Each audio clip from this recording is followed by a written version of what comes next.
This is annalilyashleyjane. Um, I'm at Barnes& Noble, Freehold, New Jersey, on July 19th, 2015. I'm going to read you a poem that I've done before, and it's one of my first. It's actually my first poem that I've written and I've thought up, and it's a reflection, I would say, of during the time, the situation that happened to me. I had a business probably set up to go into business because now we know who I really am. Okay, I was in the seafood industry, seafood, and my company was called Seabreeze Seafood Incorporated, and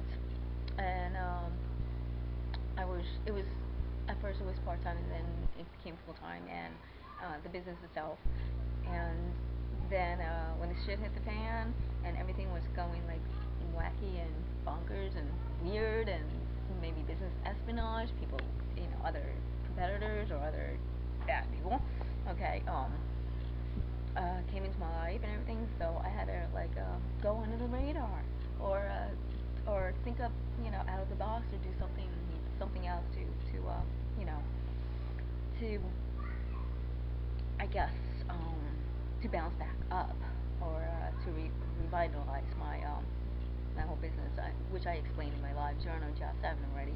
But during the time, okay, when I said the shit hit the fan and everything was bonkers, at 3 o'clock in the morning, okay, 3 a.m. in the morning, at the time I was connected to the person that I don't like now, okay, his name is, I would say HB Jr., or the midget, the jerk off.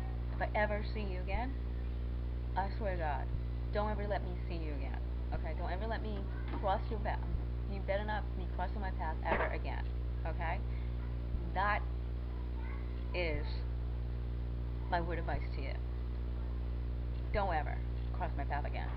Because if you do, I will definitely handcuff you, like I said before, and send you to jail, or get the authorities to send you to jail. And you damn well know what I'm talking about. Like the cornfield, okay? And mine screw and stuff like that.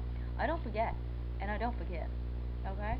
So whatever you do, okay, you better not be crossing my path if you're still around, okay? Anyway, this, I called him up when at the time I was with him. I told him about my phone and stuff like that. I remember that day, that night. It is definitely a reflection of my experiences and stuff like that, along connected to like I don't know, like historical figures and situation in the past too. I don't know where I got my creativity, because I never wrote a poem in my life before, and then all of a sudden this came up. Why, I do not know, but I know one thing, that I'm not the only one that has the same feeling or thinking too. A lot of great famous people of the past and present, like famous inventors, famous people, famous writers, famous people, like really creative people, said the same thing for some reason. They said that they don't know where they get it, but it just comes to them when things in their life like became, like, had a dramatic effect or a change in their life, and so their creativity and their inventions and stuff like that just came up to them. So I understand where they're coming from, whether it's extraterrestrial or a more intelligent being that helped them out, or whatever. Like a lot of people said that they saw like intelligent being on UFO. If you believe in that, maybe that's an explanation. I don't know, but I understand where they're coming from, because I've experienced the same situation where I've never ever wrote a poem in my life, and then all of a sudden this comes up, and I've done it in many venues of performing arts in New York City, and comedy clubs, and poetry reading too. So this poem is a reflection of it's the very first poem that I've done, and it goes something like this. It's called By the Salty Sea. Melody a bride to be. Be good chap, chip off the roadblock. Bring me some corn to feast on my lady bride-to-be. Melt me a pork steak, with tusks like a Taurus. No Cancer or Gemini twin can be full. Sprinkled with salt by the salty sea. Oh, my lady, my bride-to-be, digital and all, pure and innocent, naked to the eye, the world to see. How lovely you are! Crush your naivety, determined to gain your sight back, backed by the roaring Rye River and the ravaging Alaskan Sea. Settling only for a moment on the crusty soil, tainted by old English rivals, pure and evangelic. The land of All Saints, the land filled with Saudi men, bathing by the dock of the coastal bay, swoons upward to Salem to see their raunchy babes.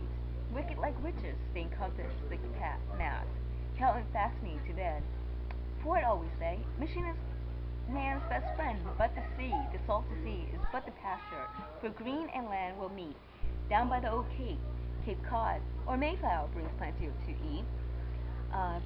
Through those narrow ports channeling human flesh and scaly fins, good morrow to ye, for tomorrow my bride-to-be, we sail far off into the sunset, across the ocean to star-crossed lovers will meet, once again to fix and rekindle the beginning or the end. Here's George says, poetry is good. Now, go fetch me a banana. I'm hungry. Thank you.